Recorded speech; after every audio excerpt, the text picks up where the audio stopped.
तौ के बाद हमको लौ दिख गया तो हमको क्या करना पड़ेगा, इस तौ को हमको आधे लौ में चेंज करना पड़ेगा। तो लिख देते हैं उल्लास। तौ किस में चेंज हो गया, आधे लौ में चेंज हो गया। एक एग्जाम्पल और देख लेते हैं। आप सभी का एक बार फिर से यूके देवभूमि सरकारी जॉब तैयारी चैनल पे स्वागत है, और मैं उम्मीद करता हूँ कि आपको इस चैनल के वीडियो पसंद आ रहे होंगे, और अगर आपको पसंद आ रहे हैं तो लाइक, शेयर और सब्सक्राइब ज़रूर करिए। इससे आपको हमारे वीडियो का नोटिफिकेशन मिलेगा और हमको सपोर्ट। तो स्टार्ट करते हैं आज का वीडियो। तो आज का जो हमारा वीडियो है वो है व्यंजन संधि को लेकर। इससे पहले हम स्वर संधि की बात कर चुके हैं, वर्तनी की बात कर चुके हैं और वर्णमाला की बात कर चुके हैं। तीनों वीडियो को काफ़ी स्टूडेंट ने पसंद किया है, क्योंकि मैंने संधि को यानी कि स्वर संधि को ट्रिक से एक्सप्लेन किया था कि आप इजीली कैसे पहचान सकते हैं कि कौन से शब्द में कौन सी संधि है। और इस वीडियो में अभी तक 400 प्लस व्यू आ चुके हैं, जिससे पता चलता है कि वीडियो स्टूडेंट को काफ़ी पसंद आ रहा है। और आज का जो हमारा है वो है व्यंजन संधि। इसमें हम इजीली पहचानेंगे कि कौन से शब्द में कौन सी संधि है, स्वर संधि के अलावा। और अगर आपने अभी तक वो वीडियो नहीं देखे हैं तो आपको इसी चैनल में हिंदी ग्रामर के नाम से आपको प्लेलिस्ट मिल जाएगी, आप वहाँ से देख सकते हैं। तो ज़्यादा देर ना करते हुए स्टार्ट करते हैं आज का टॉपिक, व्यंजन संधि। इस संधि में आप 7 टाइप के पढ़ेंगे। जैसे कि एक होता है इसके अंदर हमारा 9 नियम, 9 संबंधी नियम, मैं सिर्फ 9 नियम लिख रहा हूँ। दूसरा होता है हमारा 100 नियम। तीसरा होता है हमारा यहाँ पर 6 नियम। फोर्थ होता है 1st to 5th वर्ण में चेंज, बदलना। क्या होता है मैं आपको अभी एक्सप्लेन करूँगा, बस मैं आपको भी थोड़ा सा सारांश से बता देता हूँ कि इसके अंदर हम 7 नियम पढ़ेंगे, और सारे के सारे इम्पोर्टेंट है, किसी से भी एग्ज़ाम में क्वेश्चन आपको देखने को मिलता होगा। उसके बाद हम पढ़ेंगे 1st का 3rd में परिवर्तन। ये क्या है मैं आपको अभी थोड़ी देर में एक्सप्लेन करता हूँ। 6th है हमारा मौका नियम, और लास्ट में आता है हमारा तौ का नियम। मौ और तौ के नियम के अंदर 2-3 नियम हैं, बाकी के ये नियम जो हैं आपके 5 नियम काफ़ी छोटे छोटे हैं, तो ये आप जल्दी से हमारे ख़त्म हो जाएंगे। बचे हुए हमारे 2 नियम में थोड़ा हमारा टाइम लगेगा। तो स्टार्ट करते हैं आज का पहला नियम। पहला है हमारा 9 नियम। 9 नियम में ये काफ़ी इम्पोर्टेंट नियम है। इसके अंदर आपको क्या आएगा, जैसे कि ऋ, र या षटकोण वाला श, अगर इसके बाद 9 आता है तो ये चेंज हो जाएगा। 9 का चेंज किस में होता है, हमारा अणों में चेंज हो जाता है। जैसे कि मैं आपको एक एग्जांपल देके एक्सप्लेन करता हूँ इसको। परी प्लस नाम, ठीक हो गया। तो देखो, तो इसमें रॉ के बाद देखो 9 आया है, तो जो हमारा 9 होगा वो किस में चेंज हो जाएगा, अणों में चेंज हो जाएगा। इसलिए हम इसको क्या बोलेंगे अब, परिणाम। बेसिक सा है, ये आपको आता भी होगा कुछ लोगों को। सेकंड है हमारा यहाँ पर भू श प्लस अन, ठीक हो गया। शौ की हमने बात करी थी, और शौ के बाद अगर 9 आता है तो ये किस में चेंज होता है, अणों में चेंज जाता है। शौ के बाद देखिए 9 आया है, अन का मतलब क्या होता है आपका, ना ही हम इसको पढ़ते हैं, तो ये किस में चेंज हो जाएगा, भू श, न किस में चेंज हो जाएगा, अणों में चेंज हो जाएगा। ये होता है हमारा 9 संबंधी नियम। अब बात करते हैं हम सेकंड नियम, वो है हमारा सा संबंधी नियम। तो जो सा संबंधी नियम होता है, सा से सपेरे वाले 100 की यहाँ बात हो रही है। इसमें आपको थोड़ा मैं एग्जांपल देके आपको एक्सप्लेन करूँ तो आपको ज़्यादा क्लियर होगा। जैसे वी प्लस सम, 100 से पहले आ नहीं आना चाहिए और आ नहीं आना चाहिए, यानी कि छोटा आ और बड़ा आ इनमें से कोई भी नहीं आना चाहिए। ये क्या आएंगे, नहीं होने चाहिए। तो यहाँ पे देखो, और भी कोई भी स्वर हो आपका काम बन जाएगा। जैसे कि 100 से पहले छोटी ई की मात्रा, ये आ ई उ आपको पता है स्वर होते हैं, तो यहाँ पे इसके अलावा क्या आया है, ई आया है, तो ये किस में चेंज हो जाएगा, हमारा षटकोण वाले स्ट्रॉ में। 100 किस में चेंज हो जाएगा, षटकोण वाले स्ट्रॉ में। तो हम इसको क्या लिखेंगे आपको पता होगा, हमने विषम कैसे लिखते हैं, ऐसे लिखते हैं। 100 किस में चेंज हो गया, षटकोण वाले 100 में। यानी कि कहने का मतलब ये है कि अगर शब्द में 100 से पहले आ के अलावा कोई और स्वर आता है तो वो षटकोण वाले 100 में चेंज हो जाएगा। कौन सा? 100 से सपेरा वाला 100। या एक एग्जाम्पल और देख लेते हैं, जैसे सु प्लस समा। ठीक हो गया। देखो 100 से पहले छोटा ऊ आया है, यानी कि आ के अलावा अलग कोई स्वर आया है, यानी कि छोटा ऊ। तो ये किस में चेंज हो जाएगा? शु। 100 किस में चेंज हो जाएगा? षटकोण वाले 100 में। तो हम इसको ऐसे लिखेंगे सुषमा, सुषमा। देखते हैं अगला नियम। ये है हमारा 6 का नियम। 6 संबंधी नियम इसको बोला जाता है। इसमें आपको इतना याद रखना है, अगर 6 से पहले कोई भी लघु स्वर, जैसे लघु स्वर कौन सा होता है? अ इ ओ। आपने अगर ये नहीं पढ़ा है तो मैंने वर्णमाला वाले चैप्टर में वो एक्सप्लेन किया है, वहाँ से आप उस वीडियो में जाके आप देख सकते हैं। तो हम उस 6 से पहले अगर छोटा स्वर यानी कि लघु स्वर अगर आए तो हम 6 से पहले आधा चौ जोड़ देंगे। अब जैसे इसको एक्सप्लेन करता हूँ मैं थोड़ा एग्जाम्पल के माध्यम से, जिससे आपका थोड़ा डाउट क्लियर होगा। आपने देखा होगा हम लिखते हैं अनुच्छेद, अनु प्लस इसको हम ऐसे लिखते हैं अनुच्छेद। 6 से पहले छोटा स्वर आया है यानी कि लघु स्वर आया है, इसको हम ह्रस्व स्वर भी बोलते हैं। तो छोटा उ आया है तो ये किस में चेंज हो जाएगा? अनु। 6 से पहले हम क्या जोड़ देंगे? आधा चौ। इसको हम ऐसा भी लिखते हैं आधा चौ, हम इसमें जोड़ देंगे। समझ में आया? 6 से पहले अगर लघु स्वर आया है तो हम क्या करेंगे? आधा चौ जोड़ देंगे। जिस तरीके से हमने इनके बीच में आधा चौ जोड़ दिया। बात करते हैं दूसरे एग्जाम्पल की, उससे आपका डाउट क्लियर होगा। वी प्लस छेद। हमको क्या करना है? बस ये देखना है 6 से पहले लघु स्वर आया है, और लघु स्वर क्या होता है? छोटा आ, छोटा ई, छोटा ऊ, यानी कि अ ई उ। आपको दिख रहा है वी हमारा क्या होता है? छोटा स्वर होता है, यानी कि लघु स्वर होता है। आपको बस क्या करना है? 6 से पहले आधा चौ जोड़ देना है, जिसको हम क्या लिखते हैं? विच्छेद। तो ये हमारी व्यंजन संधि हो गई। बात करते हैं अगली फोर्थ लॉ की। फोर्थ लॉ कहता है कि अगर आपका किसी भी वर्ग का, यानी कि जैसे आपको पता है क वर्ग, च वर्ग, क च ट ट वर्ग, इस हिसाब से जो भी आपके वर्ग होते हैं, अगर उसका कोई भी पहला शब्द किस में चेंज होता है? 5वें वर्ण में चेंज हो जाता है। फर्स्ट टू 5th वर्ण हम इसको बोलते हैं। कैसे? जरा मैं आपको एक बार एक्सप्लेन कर देता हूँ। जैसे आपने देखा होगा, पहला एग्जाम्पल हमारा है यहाँ पर षट, ये आधा टो है, षट प्लस मुख। ठीक हो गया। तो देखो इसमें क्या हुआ है, हमारा पहला वर्ग यानी कि टॉ वर्ग का ये कौन सा वर्ण है? पहला वर्ण है। ये किस में चेंज होगा? 5th वर्ण में चेंज होगा, टॉ वर्ग के। और टॉ वर्ग का 5वां वर्ण कौन सा होता है? वो होता है हमारा अणो। ठीक हो गया। अणो का आधा इसमें हम क्या करेंगे? ऐड कर देंगे। जैसे कि श, टॉ किस में चेंज जाएगा? अणो में चेंज जाएगा। आधा अणो में हम इसको लिखते हैं, या हम इसको इस हिसाब से लिख सकते हैं। या अगर आप ऐसे नहीं लिखते तो आप इसको क्या लिख सकते हैं? ये और ये। हमने क्या लिखा? इसको हमने आधा अणो यहाँ पे इस हिसाब से भी लिखते हैं, ये आपको पता होगा। दूसरा एग्जाम्पल है इसका, जैसे आपने देखा होगा उत प्लस मत। ठीक हो गया। हमको क्या करना है? तौ वर्ग हमको दिख रहा है, तौ वर्ग का कौन सा वर्ण? 5वां वर्ण। और 5वां वर्ण कौन सा होता है तौ वर्ग का? वो होता है हमारा 9। और 9 का भी क्या लिखेंगे हम? आधा 9, यानी कि उन मत। समझ में आया? हमने क्या करा? तौ की जगह तौ किस में चेंज हो गया? आधे 9 में चेंज हो गया। कैसे हुआ? तौ वर्ग का 5वां वर्ण कौन सा होता है? 9। और 9 का हम आधा 9 जोड़ेंगे, यानी कि उन्मत्त। तौ के बदले क्या आ गया? आधा 9 आ गया। देखते हैं अगला लॉ क्या कहता है हमारा, 5th लॉ। 5th लॉ कहता है कि फर्स्ट वर्ण का 3rd वर्ण में परिवर्तन।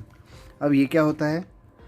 किसी भी वर्ग का, कौन कौन से वर्ग होते हैं हमारे? क वर्ग होता है, चौ वर्ग होता है, टौ वर्ग होता है, तौ वर्ग होता है और पौ वर्ग होता है। यानी कि किसी भी वर्ग का अगर पहले वर्ण के बाद तीसरा वर्ण या चौथा वर्ण, कौन सा?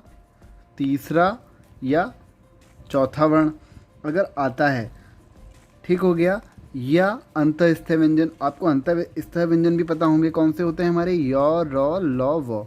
ये होते हैं हमारे अंतःस्थ व्यंजन। यानी कि इस किसी भी वर्ग के बाद अगर ये हमको दिख जाए तो ये किस में चेंज हो जाता है, उसी वर्ग के थर्ड वर्ग में, थर्ड वर्ण में। कौन से में, उसी वर्ग के थर्ड वर्ग में, वर्ण में। जैसे क वर्ग का थर्ड वर्ण क्या होता है, क, ख, ग। पहला हो गया क, दूसरा हो गया ख, तीसरा हो गया ग। यानी कि क किस में चेंज हो जाएगा, गौ में चेंज हो जाएगा। एक एग्जाम्पल देख के इसको समझते हैं, यहाँ पे क्लियर होगा। दिक प्लस गज, समझ में आया। तो देखो क के बाद हमारा क्या है, गौ है ना। थर्ड या फोर्थ या य, र, ल, वो। हमको पता है क के बाद क्या आ रहा है हमारा, वो आ रहा है हमारा गौ वर्ग। यानी कि गौ कौन सा होता है, थर्ड होता है। तो ये जो क होगा वो थर्ड वर्ण में चेंज हो जाएगा। जैसे दी, क को हमको क्या लिख देना है, आधा गौ लिख देना है, गौ, बाकी हम सेम लिख देंगे। समझ में आया। इसको हम लिख देंगे दिग्गज। यानी कि क के बाद अगर यह इसी वर्ग का, क वर्ग का ही थर्ड वर्ग, थर्ड या फोर्थ वर्ण या यौरलोव, अगर इनमें से कोई भी आ गया तो हम उसका थर्ड वर्ण में चेंज कर देंगे। और क का थर्ड वर्ण क्या होता है, गौ। तो हमने क्या लिख दिया इस तरह, दिग्गज। इसके 2-3 एग्जाम्पल और देखते हैं। जैसे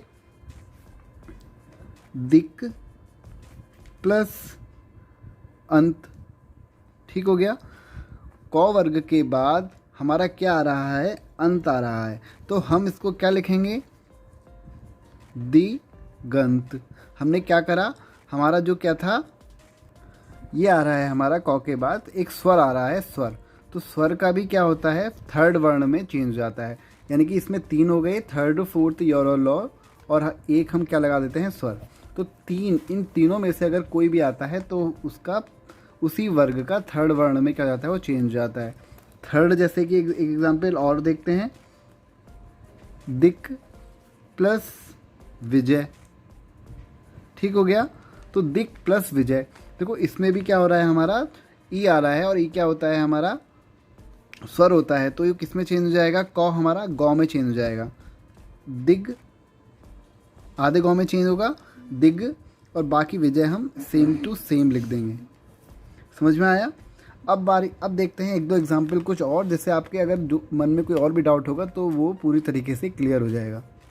जैसे है हमारा तो वर्ग की अगर हम बात करें, तो वर्ग में क्या हो सकता है। जैसे एक एग्जाम्पल होता है इसका, भगवत, तो आधा है याद रखना, प्लस भजन। तो अब हम क्या करना होगा, हमको तो वर्ग की हम बात कर रहे हैं। तो के बाद अगर कोई भी वर्ण अगर आता है, कौन कौन से वर्ण अगर आ सकते हैं, उसी वर्ग का थर्ड, फोर्थ, यौरलोव या स्वर, इनमें से अगर कोई भी आता है तो हम क्या करेंगे, इस तो को इसी वर्ग के थर्ड वर्ण में चेंज कर देंगे। और इसी वर्ग का थर्ड वर्ण कौन सा होता है, वो होता है हमारा दो। पहला होता है तो, दूसरा होता है हमारा थ, तीसरा होता है दो। तो थ, दो। तो ये तो किस में चेंज आएगा, अब दो में। इसको किस हिसाब से लिख सकते हैं हम, भग व द, तो की जगह दो लिख दिया, और भजन, दो कैसा आएगा, आधा। समझ में आया। ये आपका क्लियर हो गया डाउट। अब हम बात करते हैं छठे नियम की, तो संबंधी नियम। तो संबंधी नियम क्या होता है, इसको भी देख लेते हैं क्लियर, और अधिकतर क्वेश्चन आपको यहीं से देखने को मिलेंगे। इसके अंतर्गत हमारे 6 नियम आते हैं। 6 नियम कौन कौन से हैं बिल्कुल कठिन नहीं, बहुत ईजी हैं। बस आपको एक बार याद रखना है कि कहाँ पे क्या लग रहा है, मतलब बहुत ज़्यादा ईजी है क्योंकि हमारे बोलचाल की भाषा में यूज़ होते हैं। तो संबंधी नियम में हमारा जो पहला है, तो के बाद, यानी कि तो के बाद अगर आपको लॉ दिख जाए तो हमारा किस में चेंज हो जाएगा, आधे लॉ में चेंज हो जाएगा। या इसको हम क्या लिखते हैं, इस तरीके से भी लिखते हैं, आधे लॉ में चेंज हो जाएगा। 1-2 एग्जाम्पल देख लेते हैं इसके। जैसे कि पहला है हमारा उत प्लस लास, ठीक हो गया। तो के बाद हमको लॉ दिख गया तो हमको क्या करना पड़ेगा, इस तो को हमको आधे लॉ में चेंज करना पड़ेगा। तो लिख देते हैं उल्लास, तो किस में चेंज हो गया, आधे लॉ में चेंज हो गया। एक एग्जाम्पल और देख लेते हैं, तत् प्लस लीन, तो किस में चेंज होगा, आधे लॉ में चेंज होगा। क्या हो जाएगा ये तल्लीन। समझ में आया। अब इसके अंदर दूसरा नियम देखते हैं। 6 नियम हमने बताया कि 6 नियम होते हैं, तो हम इसके अंदर दूसरा नियम देखते हैं जो है हमारा तौ के बाद अगर चौ या छौ आए, ठीक हो गया, तो जो तौ होगा हमारा वो आधे चौ में चेंज हो जाएगा। चौ या छौ आए तो क्या हो जाएगा, आधे चौ में चेंज हो जाएगा। एक एग्जाम्पल देखते हैं, जैसे उत प्लस चारण। वैसे आपको समझ में आ रहा होगा कि किसका है, कि उच्चारण का है। तो किस में चेंज हो गया, आधे चौ में चेंज हो गया। तो ये हो गया हमारा उच्चारण। समझ में आया। अब देखते हैं अगला एग्जाम्पल, यानी कि अगला लॉ। अगर तौ के बाद जौ या झौ आए तो ये क्या होगा, तौ का किस में चेंज हो जाएगा हमारा, ये हो जाएगा आधे जौ में। अब इसका भी एक एग्जाम्पल देख लेते हैं। जैसे पहला एग्जाम्पल है हमारा सत प्लस जन। तौ के बाद जौ आ रहा है तो तौ किस में चेंज हो जाएगा, आधे जौ में। तो हम इसको किस हिसाब से लिख सकते हैं, स ज आधा जौ आ गया, फिर पूरा जैसा शब्द लिखा है हम वैसा का वैसा उतार देंगे, सज्जन। एक एग्जाम्पल और देख लेते हैं इसके साथ। जैसे उत प्लस ज्वल, तो तौ किस में चेंज हो जाएगा, आधे जौ में। तो ये क्या हो जाएगा, उ जौ ज वल। समझ में आया। ये हो जाएगा हमारा उज्ज्वल। ये शब्द तो आपको वैसे भी याद रखना है, क्योंकि वर्तनी से ये क्वेश्चन काफ़ी एग्जाम में पूछा जाता है कि आपको शुद्ध वर्तनी बतानी होती है, या तत्सम तत्वों में भी पूछा जाता है। देखते हैं अगला क्वेश्चन।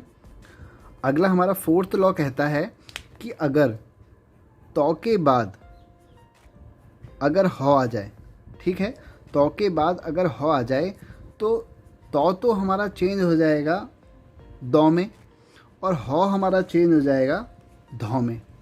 आपने देखा होगा कहीं उद्धार लिखा होता है, जैसे कि उत प्लस हार। अब ये कैसे लिखा जाता है, उत प्लस हार। तौ का किस में चेंज हो जाएगा, आधे दौ में, या आधे दौ में चेंज होगा, ठीक है। और हौ का किस में चेंज हो जाएगा, धौ में। यानी कि हम इसको क्या लिख सकते हैं, उद्ध, ठीक हो गया। और हा का किस में चेंज होना है, धौ में। तो ये हो गया धौ में, और ये लिख दिया हमने उद्धार, ठीक है। अगला एग्जाम्पल लेते हैं इसके साथ। सेकंड एग्जाम्पल है हमारा तत् प्लस हित। तौ किस में चेंज होगा, दौ में। तो हमने यहाँ पे लिख दिया दौ, और हौ किस में चेंज हो जाएगा, धौ में। तो ये लिख दिया हमने, और ई की मात्रा एज इट इज़ यहाँ पे लग जाएगी। तो ये हो गया हमारा तद्धित। समझ में आया। बात करते हैं अगले इम्पोर्टेंट लॉ की, जो कि है हमारा 5th लॉ। 5वां नियम कहता है कि अगर तौ के बाद अगर शौ आ जाए तो क्या होगा, तौ किस में चेंज होगा, तौ हो जाएगा हमारा आधे चौ में, और शौ हो जाएगा हमारा आधे छौ में। तो इसका एक एग्जाम्पल देखते हैं। पहला एग्जाम्पल है उत आधा तौ प्लस श्वास, ठीक है। तौ के बाद क्या आ रहा है, शौ आ रहा है। तो क्या हो जाएगा हमारा, तौ का हो गया आधा चौ, उच्च छ वास। चौ चेंज हो गया आधे चौ में, शौ चेंज हो गया आधे छौ में। तो इस तरीके से ये होता है। बात करते हैं इसके लास्ट लॉ की, यानी कि 6th लॉ की। तो हमारी व्यंजन संधि यहाँ पे क्या हो जाएगी, ख़त्म हो जाएगी। तौ के बाद अगर या टौ आए या डौ आए तो टौ चेंज हो जाएगा हमारा, टौ तो हमारा तौ चेंज हो जाएगा आधे टौ में, और अगर डौ आता है तो डौ चेंज हो जाएगा आधे डौ में। इसका एक एग्जाम्पल देख के चलते हैं। जैसे कि हमारा इसमें एग्जाम्पल है वृहत प्लस टीका। तो हम इसको क्या लिख सकते हैं, वृह, तौ के बाद देखो टौ आ रहा है, तो हमारा तौ किस में चेंज हो जाएगा, आधे टौ में। तौ किस में चेंज हो जाएगा, आधे टौ में। तो ये हो जाएगा वृहट टीका। बाकी हम सेम टू सेम लिखेंगे, बस हमारा तौ आधे टौ में चेंज हो गया है। एक एग्जाम्पल और देख लेते हैं। जैसे उत प्लस डयन। तो जो हमारा तौ होगा, तौ के बाद डौ आ रहा है, तो जो हमारा तौ हो जाएगा वो किस में चेंज हो जाएगा, तौ के बाद डौ आ रहा है तो आधे डौ में, उड यन। ठीक हो गया। तो हमारे यहाँ पे व्यंजन संधि खत्म होती है। अगली वीडियो हम देखेंगे विसर्ग संधि, जो कि काफ़ी छोटा टॉपिक है और लेकिन काफ़ी इंपॉर्टेंट टॉपिक है। तो आज की वीडियो में बस इतना ही। और अगर आपने अभी तक वीडियो को पसंद नहीं किया है, यानी कि वीडियो को लाइक नहीं किया है, तो वीडियो को लाइक करने के बाद चैनल को सब्सक्राइब जरूर कर देना, अगर आप पहली बार चैनल पर आए हैं। इससे क्या होता है, हमको सपोर्ट मिलता है, क्योंकि आपको पता है हर एक सब्सक्राइबर क्या होता है, ज़रूरी होता है। थैंक यू आज के लिए।